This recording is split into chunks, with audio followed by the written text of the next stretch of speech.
बिस्मिल्लाहिर्रहमानिर्रहीम।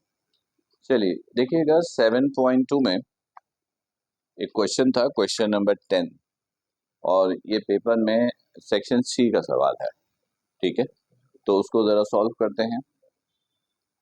देखिए कहता है the coefficient of the fifth term, coefficient of fifth term, तो फिफ्थ टर्म को तो ऐसे लिखेंगे T5। फिर कहता है comma sixth and seventh term, तो सिक्स्थ टर्म को ऐसे लिखेंगे और सेवेंथ टर्म तो उसको तो ऐसे लिखेंगे। सही है, अच्छी तरह समझिएगा और इस पे कॉन्सेंट्रेट कीजिएगा। Of the expansion this, expansion ये गिवन है, एक्सपेंशन ये गिवन है 1 प्लस एक्स पावर n, ये एक्सपेंशन गिवन है। फॉर्म एन ए पी, ये फॉर्म कर रहा है एक एपी, एन ए पी। अब पहले एपी समझ लो क्या होता है। एपी का मतलब होता है अर्थमेटिक प्रोग्रेशन। ये यूनिट नंबर 4 का हिस्सा है, लेकिन अभी तो यूनिट नंबर 4 आपने किया नहीं, तो इसके लिए एक सिंपल सा रूल याद रखिएगा कि अर्थमेटिक प्रोग्रेशंस में जब तीन टर्म सीक्वेंस में गिवन हो, जैसे 5 6 7, T5 T6 T7 सीक्वेंस में गिवन है 5 6 7, तो टू टर्म्स का डिफरेंस, टू टर्म्स का difference, any two consecutive terms का डिफरेंस हमेशा बराबर होता है, जिसे हम कहते हैं कॉमन डिफरेंस। मतलब जैसे फॉर एग्जांपल ये पहला टर्म है, ये दूसरा है, ये तीसरा है, तो इसमें से इसको माइनस करो या इसमें से इसको माइनस करो, रिजल्ट दोनों सूत्रों में क्या आएगा? बराबर। तो आप यहां पर लिख सकते हो कि अगर ये एपी है तो T6 माइनस T5 बराबर होगा T7 माइनस T6 के, यानी इसमें से इसको माइनस करेंगे तब भी वही रिजल्ट आएगा, इसमें से इसको माइनस करेंगे तब भी वही रिजल्ट आएगा, लेकिन इसमें से इसको माइनस नहीं कर सकते हैं। कंसेक्यूटिव रूल है, ये तीन कंसेक्यूटिव टर्म है 5 6 7, किसी भी टू कंसेक्यूटिव को माइनस करो, दिस माइनस दिस या दिस माइनस दिस, रिजल्ट हमेशा आपस में क्या आएगा? बराबर। तो मैंने यही लिखा, दिस माइनस दिस बराबर होगा दिस माइनस दिस के। ठीक है, तो कहता है फाइंड एन, एन की वैल्यू बता दो, एन की वैल्यू बता दो। सवाल में कोई कंफ्यूजन है तो पहले बता दीजिए, क्योंकि ये पेपर में सेक्शन सी का सवाल है। नंबर है, कॉमन डिफरेंस को डी से लिखते हैं, जो डिफरेंस होता है उसको डी से लिखते हैं। ये जो एन है ये नंबर ऑफ टर्म्स है, ये एन है, ये वाला, ये एन आपको फाइंड आउट कर, ये एक्सपेंशन है। टर्म किसका? फिफ्थ टर्म किसका? किसी का तो होगा, इसका। सिक्स टर्म किसका? इसका। सेवन टर्म किसका? इसका। पिछली क्लासेस में हम लोग मुख्तलिफ टर्म निकालना सीख रहे थे ना, middle term, two middle term, x वो टर्म जिसकी पावर एक्स की पावर 6 है, इस एंड सो ऑन। ठीक है, अब सुनोगे। अब इसको सॉल्व करते हैं और यहां से एंड फाइंड आउट करते हैं।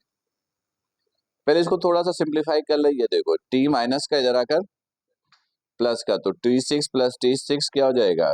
2T6, ये माइनस का इधर आकर प्लस का T5 प्लस T7। क्लियर है बिल्कुल? इसे इक्वेशन 1 का नाम दे दो। सही, सही है। अब देखोगे, अब आपको करना क्या, पहले फिफ्थ टर्म निकालो, फिर सिक्स टर्म निकालो, फिर सेवन टर्म निकालो, और फिर तीनों की जगह इनकी वैल्यू पुट करो। ये माइनस का इधर आके प्लस का, तो T6 प्लस T6 कितना हो गया? 2T6 आ गया ना, वो तो आ गया, माइनस कर दिया। अब उसके बाद हम सॉल्व कर दें। अब तो माइनस कर दिया, सेम आएगा इसलिए तो बराबर लिया। अब इसको सिंप्लीफाई कर रहे हैं, ये माइनस का इधर आके प्लस का, T6 प्लस T6 2T6, ये माइनस का इधर आके प्लस का। सही है। अब कोई भी टर्म निकालने का फॉर्मूला क्या है, वो ये है, here TR plus 1 NR A की power N minus R B की पावर R। सही है। तो पहले फिफ्थ टर्म लाइन से मालूम करना शुरू कर देते हैं, पहले सिक्स टर्म निकाल लें। T5 प्लस 1, तो N तो N ही है, R कितना है 5, A कितना है 1,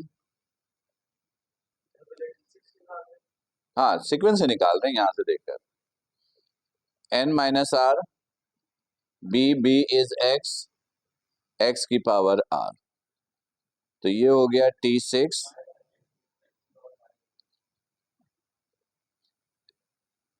5 प्लस 1 6, ये एज इट इज, 1 के ऊपर पावर कुछ भी हो वो तो 1 ही रहता है, उसे छोड़ दो, और ये हो गया X की पावर 5। सही है। अब निकालो T5,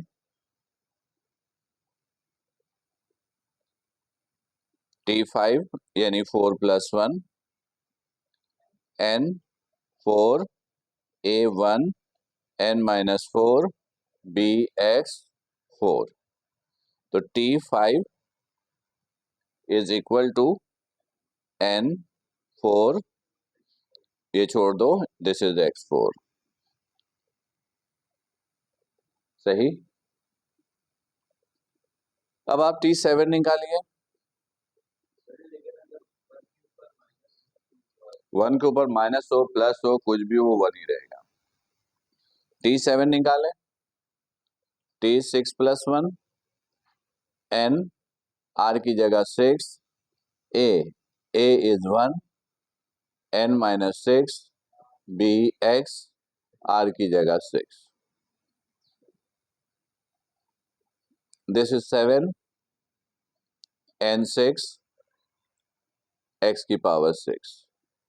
आ गया।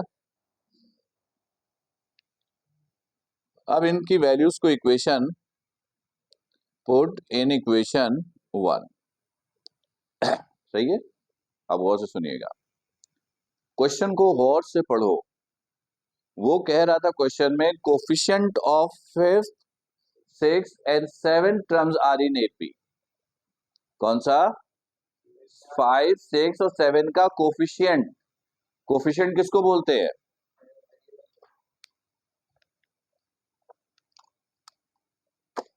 ये देखिएगा, कोफिशिएंट इसको बोलते हैं, ये जैसे फिफ्थ टर्म है तो ये जैसे ये लिखा है 3x², तो ये जो 3 है ये कोफिशिएंट है, 3 जो है वो कोफिशिएंट है। x को बोलते हैं बेस और ये इसको पावर। तो कोफिशिएंट x से पहले यानी वेरिएबल से पहले जो वैल्यू लिखी होती है वो कोफिशिएंट। तो यहां पर ये कोफिशिएंट है, ये कोफिशिएंट है और ये कोफिशिएंट है। तो जो वैल्यू पुट करोगे वो ये वैल्यू आपको पुट करनी है, सिर्फ कोफिशिएंट की वैल्यू पुट करनी है। क्लियर है? बिल्कुल ठीक है। चलिए अब पुट करते हैं, देखिएगा 2 T6 N5, बस ये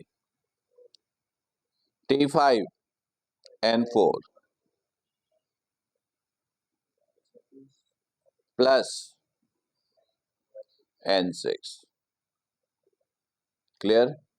अब इसको सॉल्व करना है और यहां से n की वैल्यू फाइंड आउट करनी है। सही है। ये सॉल्व करना आप लोग को आता है।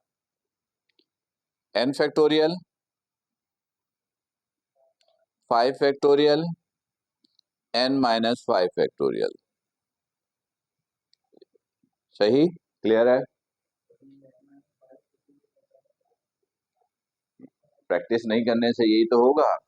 यानी पूरा हमने एक्सरसाइज सॉल्व कर ली, सारे क्वेश्चन सॉल्व कर लिए हैं, और पूछ रहे हो कि ये कैसे आएगा। ये 5 3 है, 5 फैक्टोरियल, नीचे वाले का फैक्टोरियल, फिर इसमें से इसको माइनस करते हैं उसका फैक्टोरियल, 5 - 3 का फैक्टोरियल, जो आप लिखते हो 2 फैक्टोरियल। सही। तो n फैक्टोरियल, नीचे वाले का फैक्टोरियल, फिर दिस माइनस दिस का फैक्टोरियल। सही है। यहां पर n factorial, 4 factorial, n - 4 factorial, plus n factorial, 6 factorial, n - 6 factorial. यहां तो कोई प्रॉब्लम देख लो अच्छी तरह, क्योंकि यही चीज अभी बोर्ड पे बुला के सॉल्व करवाऊंगा। मिटा दूंगा, फिर बोलूंगा बोर्ड पे सॉल्व करो, और उसकी फिर वीडियो भी बनाएंगे, उसको वायरल भी कर देंगे, क्योंकि प्रैक्टिस तो तुम लोग कर नहीं रहे हो। हाँ, मतलब जितनी प्रैक्टिस करनी चाहिए, ठीक है, इतनी आप इंसाफ नहीं कर रहे। कर, रात तो रोज ही आती है। इधर देखिएगा, अब इधर इधर इधर। अच्छा, ये आपको पता ना कि जैसे 5 फैक्टोरियल है तो उसको कैसे लिखते हैं, 5 4 3 2 1, यानी एक कम होता जाता है, और जहां पे रोकना चाहो, अगर 1 पे नहीं पहुंचे तो कहीं पे भी रोकोगे तो फैक्टोरियल लगा देते हो, ऐसे ही।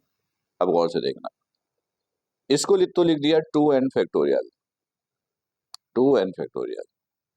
अब सबसे छोटी वैल्यू कौन सी है, तो इसको 5 और 4 पर खोल रोक दो। अब इसमें सबसे छोटी वैल्यू कौन सी है, n - 6, n - 6 सबसे छोटी वैल्यू है। तो n - 5, इधर देखिएगा, n - 5 से छोटी वैल्यू कौन सी होगी, n - 6, एक कम होता है छोटी वैल्यू में। तो n - 5 पहले से एक और कम करो तो कितना होगा, n - 6, तो ये n - 6, ये यहां पे रोक दिया। जैसे ये है ना 5, अब 5 में एक कम करते हैं, यानी कम करने का मतलब माइनस करते हैं, तो 5 में से 1 गया 4, तो आपने यहाँ पे रोका। तो ये n - 5 तो था, एक कम करना है, तो एक कम करने का मतलब -1, तो -5 पहले से एक और कम किया, यानी -1, तो ये हो गया n - 6। क्लियर है। यहाँ n फैक्टोरियल, इसको वैसे ही रहने दिया। अब इसको फिर खोला, n - 4 इससे छोटा, n - 5 इससे छोटा, n - 6 यहां रोक दिया, प्लस n फैक्टोरियल, इसको सिर्फ खोला 6 5 4 तक, और n - 6 वैसे ही रहने दिया। यहां तक क्लियर है। ठीक है। अब जो कॉमन आ रहा है राइट हैंड साइड से, वो कॉमन निकालो, और लेफ्ट हैंड को बिल्कुल एज इट इज लिखो। ये देखोगे 2 फैक्टोरियल अपनी जगह पर, 2n फैक्टोरियल अपनी जगह पर, ये सब अपनी जगह पर, ये सब अपनी जगह पर, ये भी अपनी जगह पर। इधर हमने कुछ नहीं किया फिलहाल। यहां से कॉमन देखो, n factorial common, 4 factorial common, और n - 6 फैक्टोरियल कॉमन। सही है। तो रह क्या गया देखोगे, ये कॉमन निकाल लिया, ये कॉमन निकाल लिया, ये कॉमन, ये दोनों बच गया, 1/n - 4 n - 5, प्लस यहां से बचा ये कॉमन, ये कॉमन, ये कॉमन, ये बच गया 30, 6 5 30। क्लियर है। क्लियर है। अब देखिएगा, n फैक्टोरियल से n फैक्टोरियल कैंसिल, सही है। 4 फैक्टोरियल से 4 फैक्टोरियल कैंसिल, n - 6 फैक्टोरियल से n - 6 फैक्टोरियल कैंसिल। यहां से रह गया 2/5 n - 5, ये बच गया। यहां से ये बच गया, n-4 n-5 प्लस 1/30। देख लो, सही है, सही है। इधर एलसीएम लो, इसको वैसे ही रहने दो। कौन? अभी नहीं हो रहा कुछ भी कैंसिल। ये दो वैल्यू प्लस में है, प्लस में नहीं, ये कैंसिल नहीं होता। मल्टीप्लिकेशन होती तो फिर कैंसिल। देखो ये मल्टीप्लाई में था सब इसके साथ, तो कैंसिल हुआ इधर इधर। जब दो चीजें एडिशन या सब्ट्रैक्शन में हो तो फिर कैंसिल नहीं होता। एलसीएम, एलसीएम में क्या, ये दोनों मल्टीप्लाई हो गया। पता है ना एलसीएम में क्या करते हैं? ठीक है, अब ये इससे मल्टीप्लाई, ये सब इससे मल्टीप्लाई, n-4 n-5। अब देखो, अब ये सब मल्टीप्लिकेशन में आ गया। अब ये कैंसिल, n-5 से n-5, 5 1 दा 5, 5 6 दा 30। सही। अब जो बच गया वो लिखो, यहां से क्या बचा, सिर्फ 2 बचा। नहीं हो सकता, ये एडिशन में है, नहीं हो सकता। ये ऊपर है, ये नीचे है। ऊपर नीचे कैंसिल तब होता है जब सारी वैल्यू एक ही साइड पर हो। इक्वल के दाएं बाएं हैं तो सेम डायमेंशन वाली चीजें कैंसिल होती हैं, यानी दोनों ऊपर है तो कैंसिल होंगे, दोनों नीचे है तो। और अगर एक ही साइड पर है इक्वल के तो फिर ऊपर नीचे आप कैंसिल कर सकते हो। सही। अब देखो क्या बच गया, यहां से सिर्फ 2 बच गया,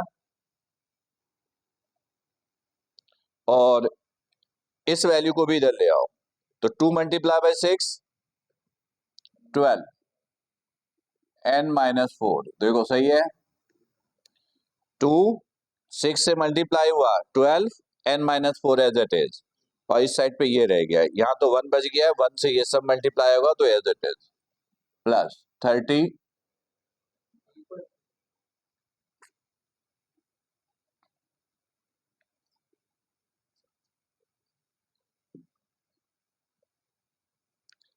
इधर दिखेगा equal 30 plus n-4 n-4 n-5। सही। ठीक है, अब ब्रैकेट ओपन करो, इधर भी उधर भी। 12n माइनस कितना हो गया ये, 48, this is 30, n² -5n -4n plus 20। देख लो सही है, मल्टीप्लाई किया है।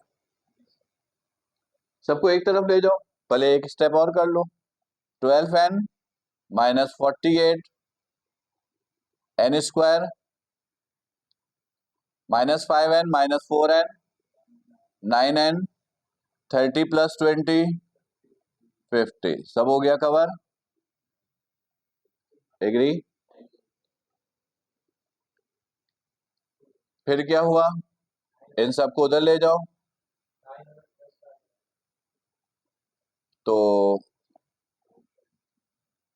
ये n² -9n प्लस 50, ये सब उधर गया, -12n plus 48 equal to 0।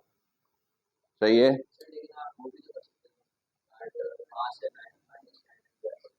Sorry, फिर से बोलो।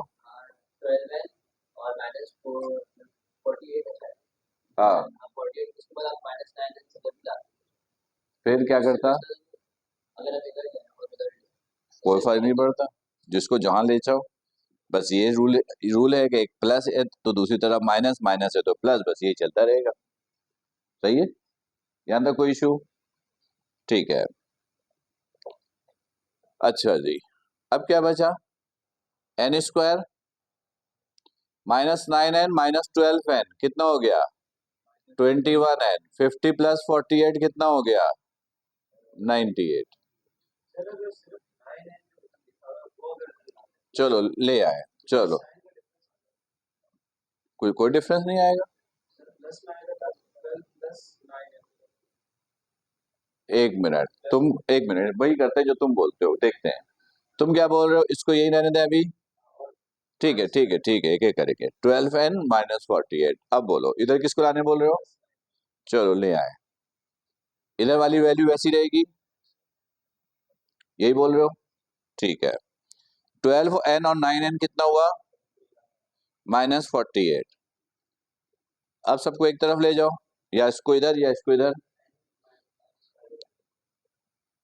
एन स्क्वायर वाली वैल्यू हमेशा प्लस में, इधर लेकर आओगे तो एक स्टेप और ज्यादा करना पड़ेगा। चलो ले आते हैं, -n² -50, सही है।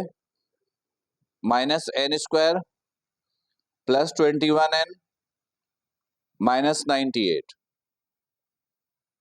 Minus common n² -21n +98, minus इधर जाके खत्म।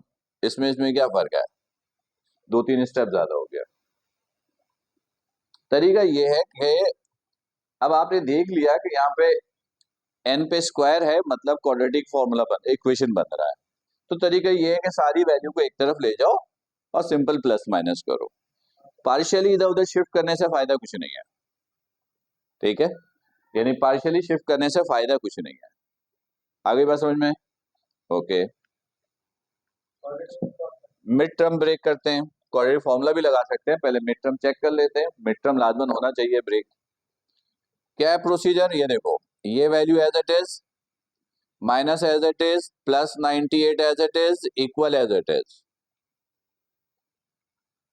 मिडिल टर्म ब्रेक, ब्रेक का मतलब है कि दरमियान में एक ऐसा साइन होना चाहिए जो इससे मल्टीप्लाई होने के बाद क्या है, प्लस आए। प्लस आए, साइन की बात कर रहे हैं अभी। दो टर्म में ब्रेक करना है तो सबसे पहले साइन का फैसला करते हैं। यहाँ साइन कौन सा है, माइनस। दरमियान में वो साइन होना चाहिए जो इससे मल्टीप्लाई होने के बाद प्लस आए, तो क्या होगा, माइनस। अब उसके बाद इस 98 को इसके कोफिशिएंट से मल्टीप्लाई करते हैं। इसका कोफिशिएंट कितना है, 1। 98 को 1 से मल्टीप्लाई किया, 98। अब 98 को दो हिस्सों में इस तरह ब्रेक करो कि ऐड होने पर 21 आए, ऐड होने पर 21 आए। तो देखो कोई आ रहा है, ये देखो, 2 4 द 8, 2 9 द 18। अब इन दोनों को ऐड करेंगे तो 51 हो रहा है। ऐड करना, सीक्वेंस चेक करते जाए। इधर इधर इधर, ये देखो, 7 7 द 49। अब दो हिस्सा, 14 और 7 को ऐड करने पर कितना आ रहा है, 21 आ रहा है। तो ओके, बड़ा सिंपल प्रोसीजर है। इधर अभी रुक जाओ रुक जाओ रुक जाओ। अगर आप कॉन्सेप्चुअल चलोगे ना तो ये मिडिल टर्म ब्रेक या इस तरह के मैथ निहायत ही आसान। जैसे मैंने क्या बताया इसमें, फिर देख लो। जब कोई ऐसा टर्म आ जाए मिडिल टर्म ब्रेक करना हो तो फिर सुन लो। पहला टर्म एज इट इज, ये जो भी साइन है माइनस प्लस वो एज इट इज। आखिरी टर्म एज इट इज, लिख दिया। अब सबसे पहले दरमियान वाले साइन का फैसला करते हैं। उसका फैसला कैसे होता है, यहां पे जो साइन है वो दरमियान वाले साइन से मल्टीप्लाई होगा तो ये वाला साइन आना चाहिए। तो ये तो प्लस है, तो माइनस सिर्फ माइनस से ही मल्टीप्लाई होगा तो प्लस होता है, तो यहाँ माइनस होना चाहिए। तो फैसला हो गया कि जो मिडिल टर्म ब्रेक होगा वो दोनों माइनस में होगा। अब क्या करना है, अब इस वैल्यू को इससे, इसके कोफिशिएंट से मल्टीप्लाई करना है। ये 1 से, 1 है तो 1 से किया, तो 98 मल्टीप्लाई बाय 1। अब रूल सुनना बिल्कुल, ये 90। अब इसको ब्रेक करना, जिस टेबल से जा रहा है उस टेबल से शुरू करो और हर स्टेप पे चेक करो। ये पता है कि ऐड करके आना चाहिए 21, दोनों माइनस है यानी ऐड होगा। तो सबसे पहले आपने किया 2 2 4 द 8, 1 कैरी 18, 2 9 द 80। दोनों को प्लस करके देखा, 49 और 2 को प्लस किया, ये तो हो रहा है 51। हमें तो चाहिए 21। आगे बढ़ना पड़ेगा। अब ये 3 से नहीं जा रहा, 4 से नहीं, 5 से नहीं, 6 से नहीं, 7 से ही जा रहा है, जिस टेबल से जा रहा है। लेकिन सीक्वेंस में चलिएगा, 7 7 द 49, अब उसमें से दो हिस्से में से एक हिस्सा तो ये होगा और दूसरा हिस्सा ये हो गया, तो 7 टू द 14, 14 प्लस 7 21 आ गया, 21 खुद ही आएगा। अब तुक्का मारते जाओगे तो बहुत टाइम लोगे, कॉन्सेप्ट होगा, टेक्निक होगी, लॉजिक्स होंगे तो आप आराम यूं करोगे। तो ये हो गया 14 और 7, तो ये 14n और ये 7n। अच्छा ये एक चीज और ही बता दूं, अब जो दो है किसमें 14 और किसमें 7 लिखना है आपकी मर्जी होती है, कोई रूल नहीं है कि पहले में 14 दूसरे में 7। आप ये भी कर सकते हो पहले में 7 दूसरे में 14, कोई फर्क नहीं पड़ता है। बस ये फैसला हो गया कि दो टर्म होंगे, एक 14 एक 7, तो अपनी मर्जी से जिसमें जो चाहो लिखो। अब इन दोनों में से n कॉमन, तो ये हो गया n माइनस 14। इन दोनों में से माइनस 7n कॉमन, 7 कॉमन, यहां से n माइनस कॉमन लिया, ये sign change, this is minus 98। 7 common लिया तो कितना बच गया 14, सही। दोनों में से कॉमन क्या आया n माइनस 14, इसके अलावा बच गया n माइनस 7, दोनों 0 के बराबर, n माइनस 7 इक्वल टू 0। तो इधर से आ गया 14 और ये आ गया 7, ये है आपके पास n की वैल्यू।